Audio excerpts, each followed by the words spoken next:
إن الحمد لله نحمده ونستعينه ونستغفره ونعوذ بالله من شرور أنفسنا ومن سيئات أعمالنا من يهد الله فلا مضل له ومن يضلل فلا هادي له وأشهد أن لا إله إلا الله وحده لا شريك له وأشهد أن محمدا عبده ورسوله أما بعد فإن خير الحديث كتاب الله وخير الهدي هدي محمد صلى الله عليه وسلم وشر الأمور محدثاتها وكل محدثة بدعة وكل بدعة ضلالة وكل ضلالة من النار أعوذ بالله السميع العليم من الشيطان الرجيم আলহামদুলিল্লাহ আজ আমরা কোরআন ক্লাসের প্রথম পর্ব আজ 16ই ডিসেম্বর রোজ মঙ্গলবার 2025 সাল।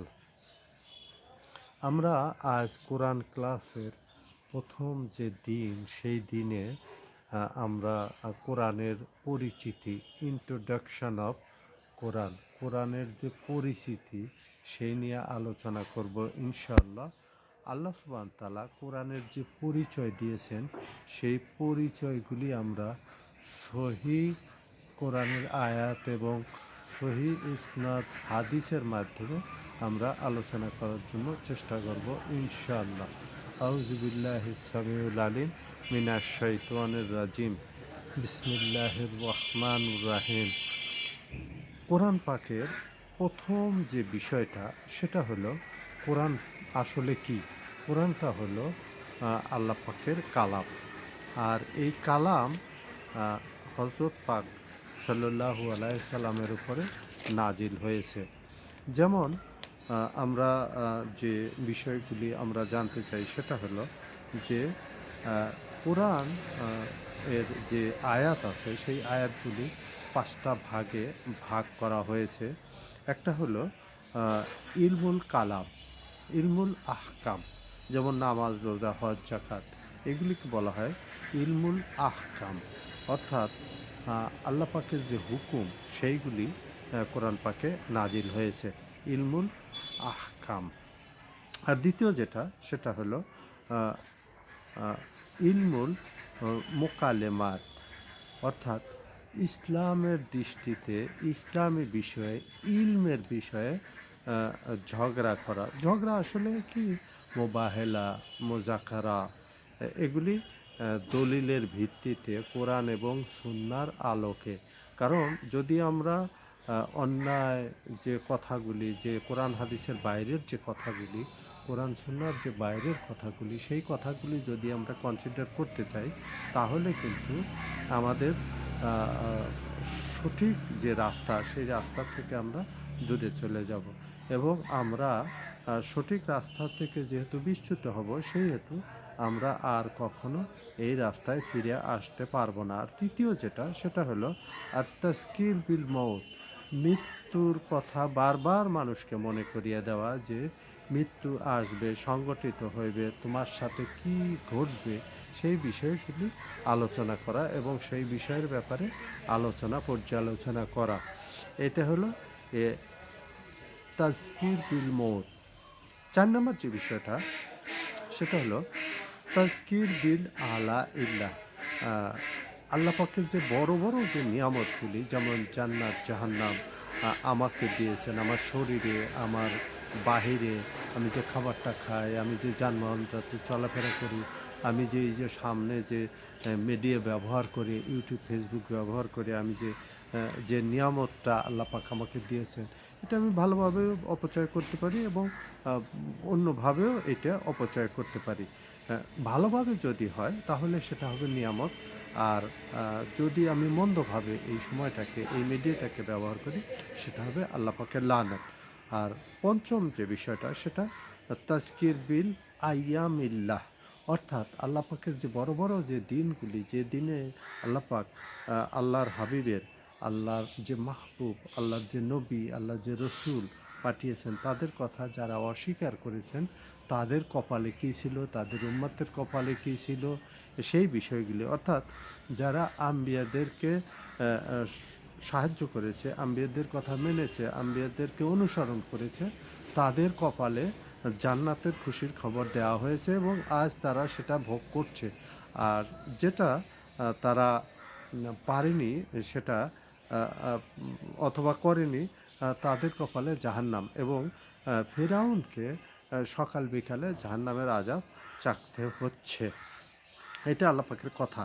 এইটা ইমান বিল গায়েব। আসলে আমরা যে বিষয়গুলির উপরে ইমান রাখি সেটা কিন্তু সবগুলোই গায়েবের বিষয় এবং আল্লাহ পাককে না দেখে বিশ্বাস করা এটাও ইলমুল গায়েব। আল্লাহ পাকের যে নিয়ামতগুলি সেগুলি আমরা শুকর আদায় করি সেটাও ইলমুল বিল গায়েব।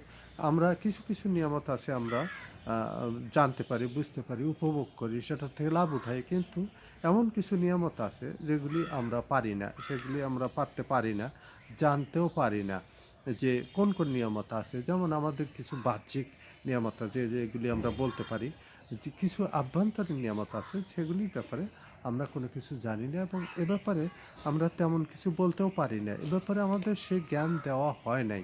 আল্লাহ পাক যেমন আমাদের শরীরের যে অঙ্গ প্রত্যঙ্গগুলি আছে সেগুলি কিভাবে কাজ করে, আমাদের চারপাশে যে আমাদের নিয়ামতগুলি আছে সেগুলি কিভাবে উৎপাদিত হয়, আল্লাহ পাকের যে নিয়ামত, অসীম নিয়ামত, সেই নিয়ামতগুলি কিভাবে আসে এবং কিভাবে সেগুলি তৈরি হয় এবং এর যে প্রিসাইসলি টিউনিং, আমাদের যে প্রজাতিগুলি, আমাদের বিভিন্ন ধরনের যে নিয়ামতগুলি সেগুলি কিভাবে আমাদেরকে সারভাইভ করানো হয় এবং এইগুলি কিভাবে আল্লাহ পাক আমাদের জন্য নির্ধারিত করে রেখেছেন। সামান্য একটা নিয়ামত যদি আমাদের এদিক ওদিক হয় তাহলে আমাদের বিভিন্ন রকমের জটিলতার সৃষ্টি হয়, আমরা বুঝতে পারি না যে আমাদের কি হচ্ছে, সুতরাং কেন হচ্ছে এটা আমরা জানতে পারি না। এই বিষয়গুলির উপরে ভিত্তি করেই আমরা কিছু আলোচনা করব এবং কোরআন পাকের যে পরিচয় আমরা করিয়ে দেব সেটা হলো যে প্রথম যে পরিচয় আল্লাহ পাকের কোরআন পাকের যে পরিচয় দিয়েছেন যে কোরআন হলো আল্লাহ পাকের কালাম। কোরআন আল্লাহ পাকের কালাম এবং আল্লাহ পাকের কিতাবও,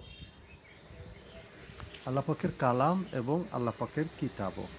কালাম কিভাবে, যেমন এইটা আল্লাহর রসুল সাল্লাহ সাল্লামের কে বলা হয়েছে এবং তাকে দ্বারা বলানো হয়েছে, এটার জন্য এটাকে আল্লাহ পাকের কালাম বলা হয় এবং এটা কিতাব আকারেও আমরা যেটা এসেছে সেটাও আমরা কিতাব আকারে পাই। সুতরাং এটা কিতাবও কালামও। আগের কিতাবগুলি কিন্তু কিতাব আকারে নাজিল হয়েছে, এই জন্য ওটাকে শুধু কিতাবই বলা হয়, কালাম বলা হয় না, কারণ ওইটা বলা হয়নি, ওইটা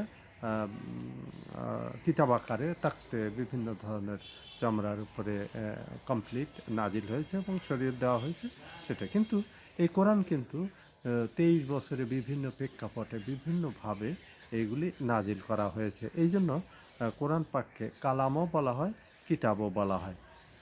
সূরা তওবার প্রথমেই যে কথাটা উল্লেখ করা হয়েছে সেটা হলো, এবং কোরআন পাকের যে শোনা, বোঝা, পড়া, এর যে কত গুরুত্ব দেওয়া হয়েছে, যেহেতু আরব জাতি তাদেরকে এগুলি বলার কোনো প্রয়োজন হয় না যে তারা বোঝে না, তা না, যেহেতু তাদের মাতৃভাষা। কিন্তু আমাদের জন্য যদিও এটা একটু কঠিন, কারণ আমাদের নিজস্ব মাতৃভাষা না, আমাদের এগুলি শিখতে হয়, শুনতে হয়, বুঝতে হয় এবং আলেমুল আমাদের কাছে যেতে হয়, এই জন্য আমাদের জন্য একটু জটিলতা থাকলে মানুষ যদি চেষ্টা করে তাহলে এটা কোনো ক্রমেই অসম্ভব না। কোরআনকে সূরা তওবার প্রথমের দিকে আসছে, যেটা যুদ্ধবন্দী অবস্থায় যদি কোনো কাফের যদি গ্রেপ্তার হয়, যদি মুসলমানদের কয়েদ দিয়ে চলে আসে, তাদের জিম্মায় চলে আসে, এই যে জিম্মা যে শব্দটা, এটি জিম্মা কিন্তু এইভাবে বলা হয় যে জিম্মা অর্থাৎ আপনার হেফাজতে চলে গেল সে, তার সব কিছু খাবার দাবার, তার সব কিছু হেফাজতের দায়িত্ব। আসলে আমরা জিম্মি যেটাকে বলি, বন্দি যেটাকে বলি, বন্দি কিন্তু আপাতত দৃষ্টিতে যে বিষয়টা বলা হয় সেটা কিন্তু আমরা বিভিন্ন এক ধরনের নটোরিয়াস দিকে নিয়ে যাই, কিন্তু ইসলামের দৃষ্টিতে জিম্মি যে বিষয়টা সেটা সেটা হলো যে ইসলামের দৃষ্টিতে আমরা যে জিম্মিটা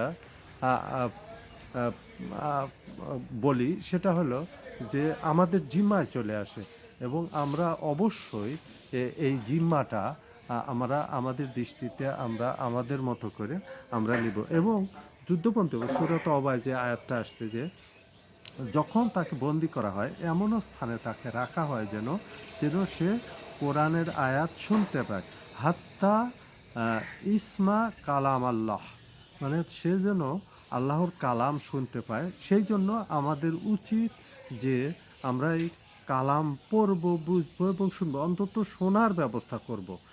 এটাই আমাদের হলো কোরআন পাকের আল্লাহ পাকের নির্দেশ সূরা তওবার প্রথমের দিকের আয়াতগুলিতে এই কথা। অন্যান্য কিতাবেও যেমন আসছে, যেমন তাওরাতের নাম তাওরাতে আসেনি, ইঞ্জিলের নাম তাওরাতে আসেনি, কিন্তু কোরআন বারবার এসেছে। এবং কোরআন কারা শব্দ থেকে এসেছে এবং বাই নেম যে বিভিন্ন স্থানে আসছে কোরআন পাকে, যেটা বারবার পড়া যায়, বারবার তেলাওয়াত করা যায়। এবং সূরা ইয়াসিনে যে শব্দগুলো এসেছে সেটা হলো যে ইয়াসিন ওয়াল কুরআনুল হাকিম। হাকিম যে শব্দটা সেটা হলো হেকমতযুক্ত শব্দ, ইন্টালেকচুয়ালিটি আমরা যদি বলি সেটাকে বিচক্ষণতা। আল্লাহ পাক আমাদেরকে বিচক্ষণ বানাতে চান, কারণ আরব দেশে যেখানে কোরআন নাজিল হয়েছিল সেখানে কিন্তু তারা বুদ্ধি জ্ঞানে গরিমায় তারা কিন্তু তেমন একটা ভালো অবস্থানে ছিল না তারা বোধহয়, এবং তাদেরকে বলা হয়তো আজমি। আজমি শব্দের অর্থ হলো বোবা, তারা অনেক কিছু জানতো না। আরব দেশের মানুষ কিন্তু তারা কিন্তু ফিসা ফাসিল বিল লিসান, তারা কিন্তু কবিতা কাব্য আবৃত্তিতে সবার উপরে ছিল। কিন্তু তারা মনে করতো যে বাইরের যে লোকজন তারা বোবা, তারা কথা বলতে পারে না, তারা ভাষা জানে না। ভাষা আমাদের দেশে যেমন ভাষা শিল্পী, ভাষা সাহিত্যিক, কাব্য সাহিত্যিক বিভিন্ন ধরনের আমরা শব্দ ব্যবহার করে থাকি, কারণ ভাষা শিখতে হয়, ভাষা বুঝতে হয়, ভাষা সম্পর্কে জ্ঞান থাকতে হয়। সেই জন্য আরব দেশের লোক যখন এই ভাষার উপরে পারদর্শিতা গর্ব করত, এবং বাইরের লোকদেরকে তারা মনে করত যে তারা এ ব্যাপারে তাদের কোনো তেমন জ্ঞান নাই, এরা হলো বোবা, মানে গুঙ্গা, যেটা আর কি উর্দুতে যেটাকে বলা হয় গুঙ্গা, অর্থাৎ এরা হলো আজমি। সুতরাং যখন কোরআন নাজিল হলো তখন তারা বুঝতে পারলো যে এইটা আমাদের সাধারণ ব্রেনের কোনো কথা না, আর যার উপরে নাজিল হয়েছে সে কিন্তু সাধারণ একজন ব্যক্তি, এবং তার আকিদের ব্যাপারে, তার ইমানের ব্যাপারে, তার সাদেকের ব্যাপারে, তার আমিনের ব্যাপারে কোনো সন্দেহ ছিল না। হঠাৎ করে এই 40 বছর বয়সে কেন সে এই নিজেকে দাবি করে বসলো? এবং তিনি বলেও দিয়েছেন, এই যে আমি 40 বছর তোমাদের সাথে ওঠা বসা করি, তোমাদের সামনে লালন পালন করেছি, আমার বংশ, আমার মাতা পিতা সব কিছুই তোমরা জানো, আমি কি কখনো মিথ্যা কথা বলেছি? আমি কি তোমাদের উপরে কখনো কোনো আমার চরিত্রের ব্যাপারে কোনো কিছু তোমরা পেয়েছো? তারা এক বাক্যে বলতো যে না, আমি এরকম কোনো কিছু পাইনি, আমরা এইরকম কোনো কিছু লক্ষ্য করিনি। তো কেন বুঝতে পারছো না যে আমি যখন আমার উপরে যখন আল্লাহ পাক একটা কিছু নাজিল করার চেষ্টা করছেন তখন তোমরা আমাকে মিথ্যাবাদী বলছো, আমাকে জাদুকর বলছো? আর আমি কি কখনো জাদুবিদ্যা শিখেছি? আমি তো আরবি পড়তেও পারি না, আমি আরবি বলতেও পারি না। আর তোমরা জানো যে এ ভাষা আমার জন্য নয়, এ কবিতা টবিতা আমার জন্য নয়। সুতরাং তোমরা এর পরেও কেন আমার উপরে মিথ্যা অপবাদ লাগাচ্ছ? অথচ তোমরা জানো যে আমি মিথ্যাবাদী না, আমি আমিন।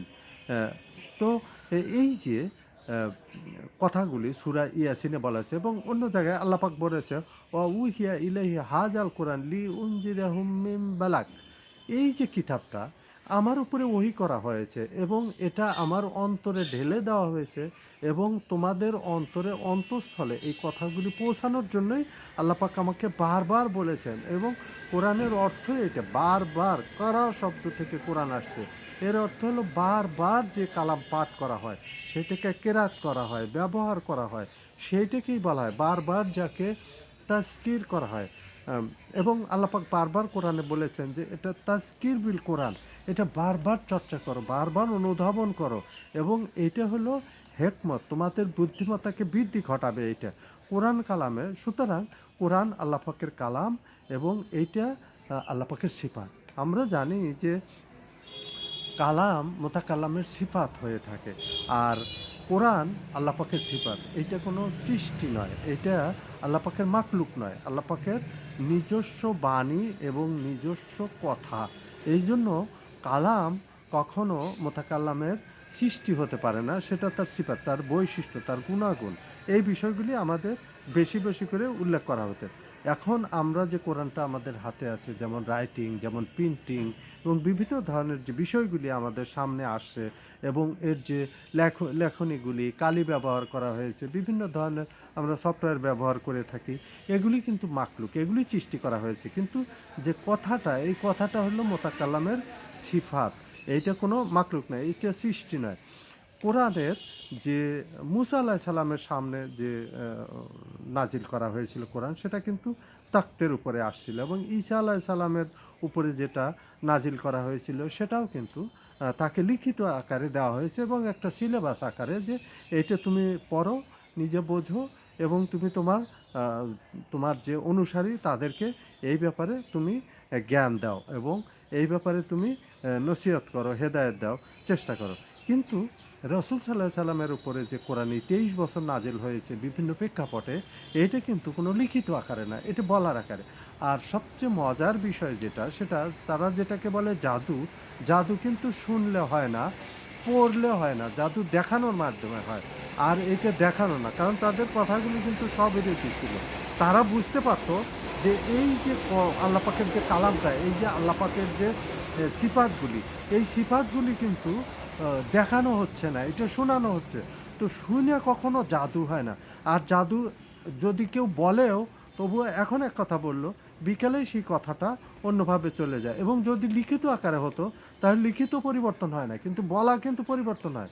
তারা যেটা বুঝতে পারছে যে সকালে যে কথা বলে, বিকেলে একই কথা বলে, তারপরের দিন একই কথা বলে, তার ভিতরে মনে হয় কথাগুলি সেভ করা আছে, এইভাবে বলে। সুতরাং এটা জাদু হয় কিভাবে? অর্থাৎ তারা যেটাকে জাদু বলে মনে করতো, এটা কিন্তু জাদু না, আসলে এটা হলো এক ধরনের মজেজা।